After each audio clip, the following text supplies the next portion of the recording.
February. We're still under quarantine. I'd like to start the meeting off this morning with something from Mike. As you all know, Carol has opted to leave us and move on to other things. And Mike, can I hand this over to you? Yes, good morning. Morning, Mike. As you know, Carol Wilbur has been with CEDC since 2013. She has done a phenomenal job in many areas of the organization's operations and initiatives and policies, and we have a resolution in her honor today. Board of Directors honoring Carol A. Wilbur for her contributions to CEDC. Whereas Carol A. Wilbur has served Columbia Economic Development Corporation as its Marketing and Communications Director since 2013 with exemplary dedication and commitment. And whereas during these 8 years, Carol's knowledge and professionalism have been an invaluable asset to CEDC's board, staff, partners, and stakeholders. And whereas Carol is highly regarded for her marketing skills, small business experience, and has provided the capacity and expertise needed to promote Columbia County as a premier location for business investment and personal opportunity. And whereas Carol's work directing CEDC's educational and workforce development initiatives has advanced CEDC's focus on workforce training and career readiness, including serving as program director for the Columbia Green Junior Career Institute, along with the partnerships she's developed with Columbia Green Community College, Columbia County Chamber of Commerce, Questar C3, and CEDC's Green County partners, as well as serving as a Chatham School Board member. And whereas Carol's work has contributed greatly to CEDC's mission to strengthen the area's tax base through economic development and job creation, now therefore be it resolved that the Board of Directors of the Columbia Economic Development Corporation pause in its discussion to recognize, honor, and thank Carol A. Wilbur for her 8 years of service to CEDC, and wish she and her husband and their family continued happiness and success. Mr. Chairman, I recommend this be moved for adoption. And I would ask for a motion to adopt that to our record. So moved. And a second, please. Second. All in favor? Aye. Aye. Anyone opposed? Good, thank you. Very good. Thank you, Carol. Thank you. Okay, well, very welcome. And the staff and I in particular would like to thank Carol, her knowledge of the county, her expertise in marketing and communications, and the tremendous work she has undertaken as part of our workforce development initiatives have certainly been an incredible asset to moving the organization forward. And we look forward to continuing our association with Carol in the years ahead. Thank you, Carol. Thank you, Carol. Thank you. Okay. That's it for my remarks. I think we'll move right back to Mike again for the treasurer's report, if we could, Mike. Good morning. And One month doesn't make a year, but we're off to a reasonably good start in terms of our financial picture. On the balance sheet, total current assets are at 3.6 million, up from 3.38. So we're $226,000 up in assets. Our liabilities are up $440,000, primarily due to $370,000 of debt, $100,000 from the EIDL loan that we took as part of the COVID response, as well as the $68,000 in loans for PPP, which we have had forgiven, but it was after these reports were done. We did get the formal forgiveness notice from the SBA a week or so ago. And I want to thank Erin for all of her efforts in not only tracking all of these funds during the course of last year, but also it was not an easy process to follow the SBA's guidelines, as Martha and Erin will tell you, with our loan program to get our loan forgiven. And the additional increase in liabilities is the result of additional funds awarded to us by the SBA in the amount of $264,000. So when we net out the liabilities, we have 2.8 million in equity, and our balance sheet is balanced. And if there are any questions, we're happy to answer them. Erin and I do expect several minor audit adjustments, and we should have the audit completed soon, because obviously we have to have it go through our cycle for approval by the Audit and Finance Committee and the board by the end of March. Moving to the P&L, we're down 50 on our gross revenue. We're down $5,800. We're on target with just about every area except for grant income. And one of the audit adjustments is to move $5,000 that is on the books from last year into revenue this year as a prepay, which we have to pick up. We are receiving the reduced amount from the county. We've done very well with the membership and program that Carol set up for us for the end of the year, and we'll be continuing to work through that. And she and I've had some conversations as how we would continue that effort. We've done very well on interest income. Martha and I had projected it lower, and we keep pumping out those loans. And as you'll see from the performance report on the portfolio, our borrowers are sticking with us in these tough times, and we're really grateful for that. So we're pretty close on income. On the expense side, there are a couple of things that pop out. One is our new initiatives. It's over budget by $9,000. That's the $9,000 that we paid to Patterns for Progress for our membership. And I have to go back and look at how we booked that last year and whether we didn't allocate the monthly allocations of budget items sufficiently for that to pop out.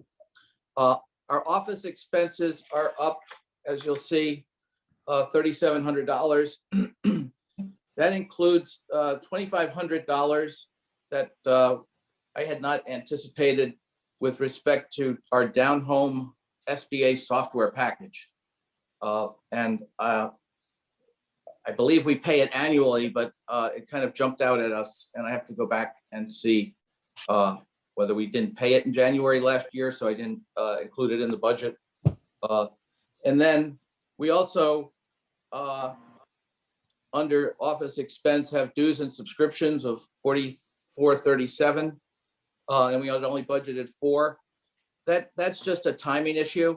We probably paid one of the 7 or 8 memberships that we have in state, local, and regional organizations in a different month. But again, the first month of the year is a little, sometimes has these aberrations. Moving to other expenses, we're over budget by $1,800.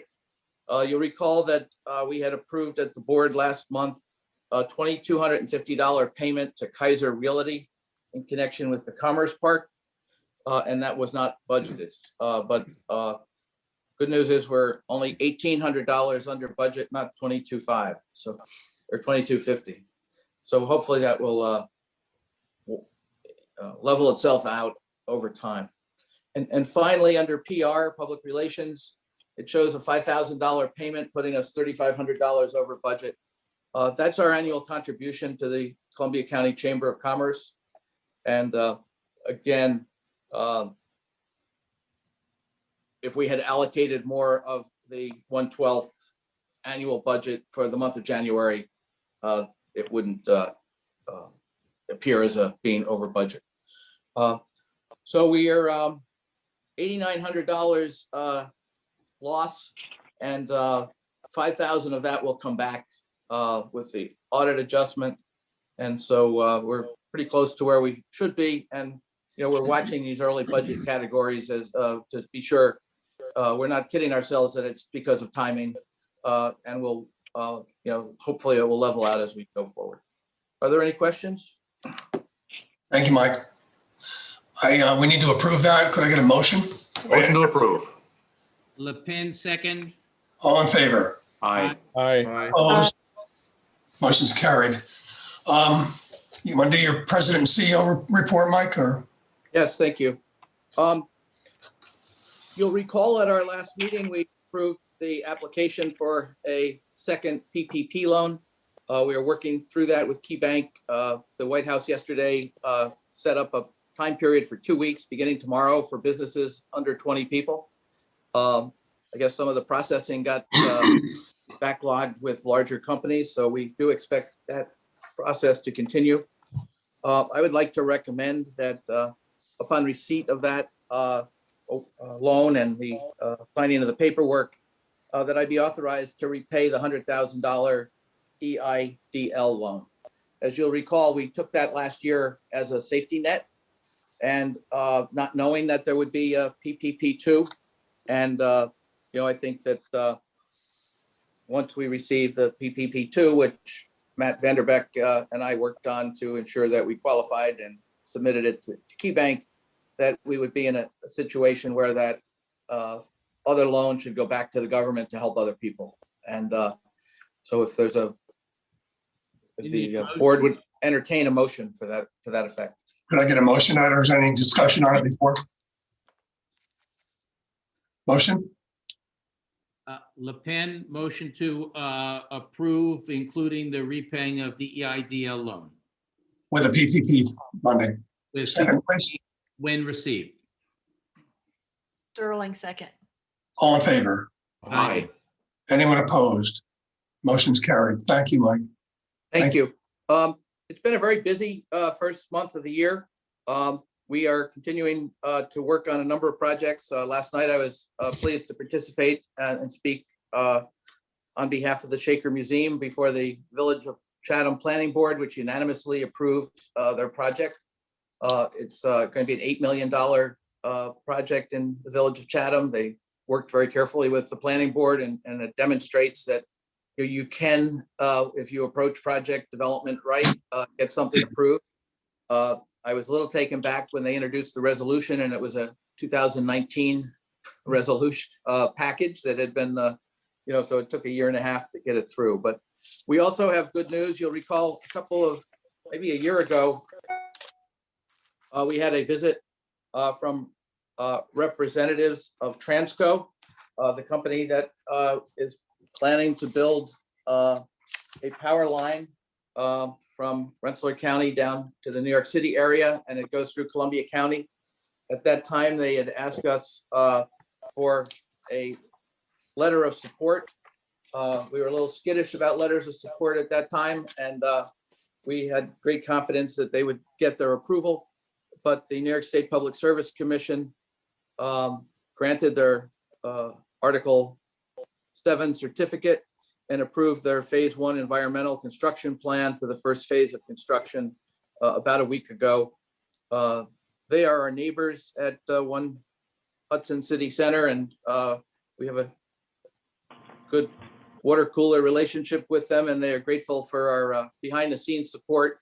And this will be good news that it will improve the infrastructure in Columbia County, which will support businesses to the extent there are needed expansions.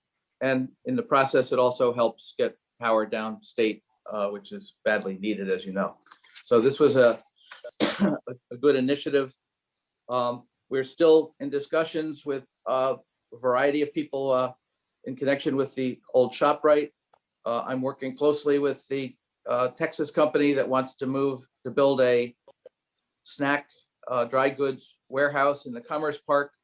Lim's Machinery's project in the Commerce Park is moving forward. And we're continue to work with the county with their sewer project. There's a new second hotel proposed for Hudson. in the gentleman last Friday bought the Pocketbook Factory. We've been working with them on that. The 620 Union Street Hotel project, which through the city IDA work that we do was approved back in October.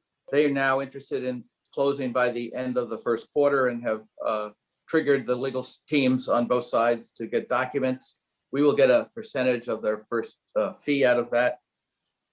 And Galvin has proposed 2 housing projects, then submitted IDA applications, and they recently submitted announced a 3rd housing project. As I mentioned, the Shaker Museum project continues. We have a call tomorrow with the Office of Community Renewal on the Hudson Valley Creamery and Clock Estates Distillery grants. And we're getting inquiries about new projects frequently. Our sales tax this month is down about 3% from last year. It's fairly consistent statewide. I think it's down 5.5% for January. Interesting, you can see the benefit of having ski resorts because Greene County is flat, the same as last year. But again, our unemployment numbers should be out soon, and our housing numbers were not as outrageously high as in the fall, summer and fall, but they're still up considerably, and the median sale price from last year is up to about $310,000. I know Martha is seeing new interest in the loan pipeline and has authorized a whole slew of technical assistance awards that we're monitoring, focusing again on business. We are working with the new director of the New York Works office at the college. He replaced Maureen Boughton, who had retired, and Christopher Nardone. He came from COARC. We're working with them. They're helping us with our career jam. They're looking to do a virtual job fair, which we have provided assistance based on our work previously with the college and the newspaper on job fairs. And they're also looking to do a soft skill boot camp for people who are coming out of incarceration. I think that's a little bit more in their area than ours, but hopefully those graduates of that program will be able to get jobs in the county and help companies grow. Martha and Lauren and I are working with Brian Zwag on the USDA application. They gave us a month extension. I guess they gave everyone a month extension. We're pretending we don't have it. It would otherwise be due this week, but with Patterns for Progress, we put together a pretty good proposal. The purpose of it, as you may recall, is to help each of the towns in the county get a better idea of their economic development profile and provide them with a template type tool that will allow them to each convene, if they don't already have one, an economic development advisory committee to their town board, and give them some of the tools of the trade and create a better connection with us as an organization to support those efforts. Erin and Lisa are busy with this time of year with Kathy Leiden's help on the finishing the audit work, as well as all of the reporting and compliance that we have been doing at all of the committee and board meetings, as well as preparing the documents to file with the authority budget office. We're busy, but it's all good, and it's all in support of assisting businesses in the county. At the county level, I've been working with Matt Morrell continuously on the Columbia Comeback and weekly calls with the governor's office on the COVID response. We're helping them with negotiating solar projects for the county in towns where the town board has approved the solar project. And I did circulate a couple of articles over the weekend on the status of the Copake project. Again, I think it's a process, and I think the policy of the IDA consistent with the Board of Supervisors, is that they will not get involved in projects where the local town has opposed the development until the town either reneges on that opposition, either by state decision or by their own volition. So, there's a lot going on. A lot of people are getting ready for the summer shared streets again. And we do want to start looking forward. We want people to be safe and we want people to continue to realize the risks, but with each different group that gets to ramp up, whether it's caterers and weddings or movie theaters, or with each group, those folks call us and want guidance and direction, and as a team, we're able to provide that. Are there any questions? Thanks, Mike. Thank you very much.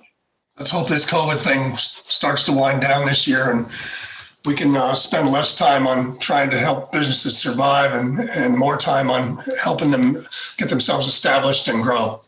I think there'd be a real opportunity, and we're kind of holding back, but there'll be a real opportunity when people really see the ability to get back onto the highway to borrow money and. Absolutely. That's Yep. what we're. Thank you. Okay, I'm going to move on to the minutes. Has everyone read the minutes? And unless there's any discussion, I'll entertain a motion to accept them. Motion to approve. And a second. Depend second. All in favor? Aye. Aye. Anyone opposed? It's carried. A membership update? We've been, as I said, we've got $27,000 in the bank. We've had good response from existing members, and we've had a number of people who either hadn't been members for a number of years who joined at the $2,500 level. And so the work that Carol did to initiate that has gone very well. And she and I are talking about getting instructions on how we continue it going forward. Very good. Very good. We have a couple items here that need approval. Our 2021 mission statement and performance goals. They're in the packet. Am I right, Lisa? Yes, they are. Mhm. Any discussion? Motion to approve. So moved. Second? Fish Finnegan, second. All in favor? Aye. Aye. Anyone opposed? It's carried. We also have our 2020 performance measurement report. I think that's the one we all filled out, and the executive committee's reviewed that, and we need to approve it as a board. Jim Calvin, motion to adopt. Second? Cummings, second. All in favor? Aye. Aye. Anyone opposed? It's carried. Moving on to committee reports. Audit and Finance Committee, there was no meeting. Executive Committee, we did meet, and then that was the meeting where we discussed Carol and her resignation. Is there anything more to report on that, Mike, executive? No, one of the things that we did do as a result of that committee is we have Elena DeFio-Keen interviewing all of us to get a better idea of workflow. As you know, we had some concerns last fall about having taken on so much new work and so many new projects and not having sufficient staff. We did hire Lauren and Ileana and Kathy, and Elena has been having an independent conversation with each of us to see, how we think that's going, to be sure that we don't find ourselves back in a situation where there's staffing issues. Right, that's underway, right? That's correct. Governance and Nominating Committee, we have two items to discuss. Right. All right. Gary? Thank you, Dave. Yes, we have a slate of directors that are proposing for election in 2021. The five that are the seats that are up are Dave Finger, Derek Grout, Sarah Sterling, Ruth Adams, and myself. And those terms would run 3 years from May 1, 2021 out to 2024. So that's the slate of 5. Russ Bartolotta has left the board, so that has created a vacancy. And we have 3 vacancies in all at this point. We have Maria Sutmeyer's vacancy. Eric Mortensen has given notice that he's leaving the board, and Mr. Bartolotta. So we have 3 vacancies and a slate of 5 to be elected at our next meeting. Okay. We also have a system in place now Yeah. for reviewing new prospective members. Yes, I'll be happy to quickly take you through that, take Please. everyone through it. I mean, the idea here is that our view is the best recruiter for board seats would be existing board members who know what this job entails and understand the mission of the organization. So with that in mind, we drafted a procedure that we'd like to ask the board to review and hopefully approve today. The committee reviewed it and approved it at our meeting last week. And basically it's this, that any current board member may propose an individual to be a CEDC board member. The governance and nominating committee will review the prospective candidate's qualifications and interests. If positive, the committee will ask the proposer to contact the candidate to explain the mission of CEDC and the role and responsibility of board members. If a prospective candidate is interested in joining, the proposer will then contact the committee chair to schedule an interview, probably by Zoom in the short term. The committee will then vote at its next meeting on the prospective candidacy, and if positive, recommend the candidacy to the full board. The CEDC board will then vote to approve or disapprove the candidacy at the next scheduled meeting, and the proposing board member will notify the candidate of the board's decision. Okay, so that's our 7-step procedure, which formalizes how we recruit and hopefully recruit and retain board members. Okay, so I don't think we need an approval on that, but just so you all know that we want and need your input. Okay. Yeah. Yeah. Mr. Chairman, yes, sir. the governance committee did ask that we review both the board orientation manual and also create a board prospect information kit. Yeah. And Okay, right. Lauren Crana and I have started working on that, and we'll have something for the committee to review at its next meeting and then bring it to the board. In the meantime, I also reached out to Colin Brown, recognizing that I think the committee recognized that he had not yet selected a committee, and we're talking to him about both the loan committee and the finance committee. Okay. So we'll report back when I have a chance to catch up with him again. He's one very busy young man. Okay, thank you. And the other thing, Dave, is the compliance calendar. Believe we have to approve that as a board. We do. We need to approve both items, I believe, right? Yeah. Do you want to do that? Go ahead.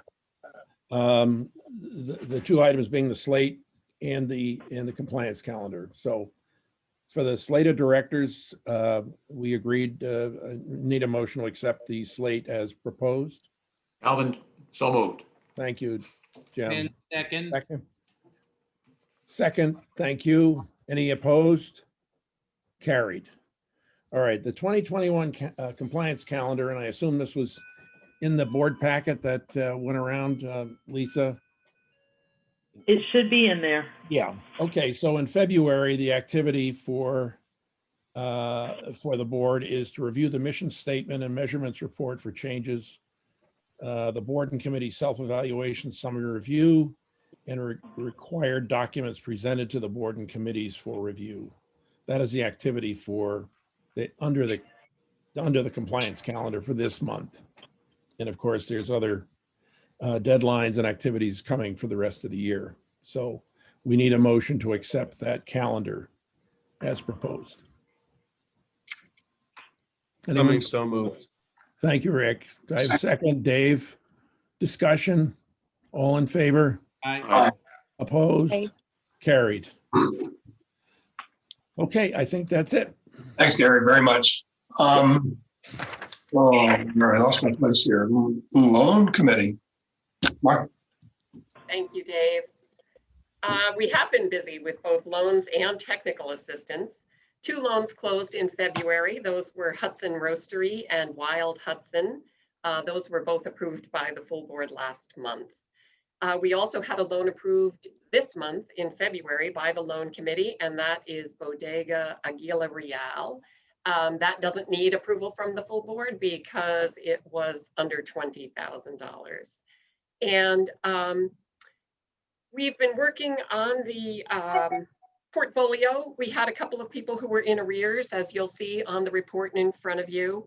One was 711 County Route 3, The Pond. We spoke with the owner and we have received his payments. He is now current. Another one was Brown's Auto Sales. We paid them a visit and we received 2 payments on each of their loans. So they're also current. And the third one, Hudson Clothier, we have been emailing and we're expecting that payment from her shortly. Very busy working with the SBA. We only have 2 loans left that are receiving the 6 months of payments under the CARES Act from 2020. And they will receive their final payments, I think, this month and next month, and then they will have to start making payments on their SBA loans. That's bucket number 1 that Erin has been keeping track of. There's now a second bucket of loans that are receiving 5 payments from the SBA. This is under the CARES Act round 2 of 2021. And we have 23 loans in that bucket. They received their first payment in February. And once again, Erin was responsible for reconciling the payments from the SBA on all 23 loans. And now we've started a third bucket. New loans closed after February 1st of this year are receiving 3 payments from the SBA. And the 2 loans that we closed this month fall into that bucket. So it's a lot to keep track of. The SBA is working with us very closely. They want to make sure that every borrower receives exactly what Congress intended them to receive in terms of benefits. And although it is a bit of work, I think we're keeping up. And of course, our loan clients are very pleased. Are there any questions? thanks, Martha. One question, Martha. Did we get an update on Wandering Fool? Erin, we received that payment, correct? Yes. Yeah, Okay. they're current as well. Okay. Very good. The last item is workforce and education. I know there was no meeting. Dave, Go ahead, Martha. I think we need a motion to approve the portfolio review. LePan motion I'm to. sorry, you are correct. Jim made the motion. I'll second it. All in favor? Aye. Aye. Thank you. Opposed? It's carried. Thanks for the reminder, Martha. Sorry. Just, Dave, one more question. A totally non sequitur, but can somebody at some point remind me, doesn't have to be now, when the due date is on the HDC loan? Just Yeah. want to keep in mind what that's coming. It was a 3-year loan from October of 19. And with I wasn't thinking when we gave everyone a 6-month deferral and pushed out their loan. So I think their position is going to be that it's going to be not October of 22, but it's going to be the 6 months further. But I kind of caught that when I was looking at the year-end reports. The other side of that, though, is they have a meeting this afternoon where they claim they have 3 purchasers or number of purchasers. Whether they'll actually go through with it or whether the ABO will approve it, Yes. I don't know. But it's more likely than not, in my view, that will be taken out. So Right.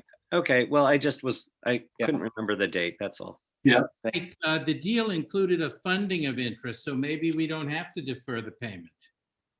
no, we have. Unfortunately, we just blanketed everyone we had a loan, and we missed that one. And in the paperwork, it's a good loan. We've got $10,000 in reserve as a security for their loan payment. And, I think to a certain degree, if they came to us looking for a short extension, we'd be hard pressed to not give it to them if they were working. And they do seem to, their stated goal as an organization is to divest themselves of all real estate. Right. So, but Yeah, just for clarity, the current balloon date is November 30th, 2022, subject to any extension, as Mike talked about. Right. So they're a little, almost shy of halfway through. That's all. Mhm. Yep. Okay. And they pay regularly, and they picked up their payments, as did the chamber after, the holiday, 6-month holiday they all got. So, Okay. Okay, any more discussion? Last item was workforce and education. I don't believe there was a meeting, but Mike, do you have anything on that? we're working on the career jam, and we're working with the new people at the college. Well, their office is at the college, correct, Dr. Drummer? It's the New York Works. It's the office funded by the State Labor Department to assist people looking for jobs. And we're really glad that it's been restaffed. And Carol and I have been going over the status of programs and working up a transition plan so that we're able to continue all the good work that she had created and make sure that it continues as a success. Career Jam got moved out by the software company that's doing the platform, which actually works out because it was very close to the Easter holiday. And we continue to work on that with our partners in Greene County. So thank you. So Mike, we're no longer looking at this for late March. Yeah, actually early April, I think it's April 16th they're talking about now. And we have a meeting this afternoon, I believe. We spent some time over the weekend figuring out how would we become a virtual participant on this software platform, and what cheat sheet do we need to give to a small business owner who may be willing to participate but doesn't want to invest 10 hours participating in it. So we're looking to really short circuit so that a company isn't embarrassed by not having an equal amount of material on the website, but at the same time they're not General Electric with a whole department of people who could populate it for them. So we're working on that aspect now, and we'll be back to all of you because we're looking for 15 companies from Columbia County as a start and 15 from Greene, and we'll build capacity as it goes rather than try to get 100 and then not be able to have quality content. Very good. I believe that concludes our, Ruth, I'm sorry. Dave, I have to go early. Would you guys need me? Will you have a quorum? Hang on one second. I believe that concludes our meeting. Oh. Okay. Anyone from the public here? Tell us you're leaving early in the future, Ruth, and the meeting will be ended.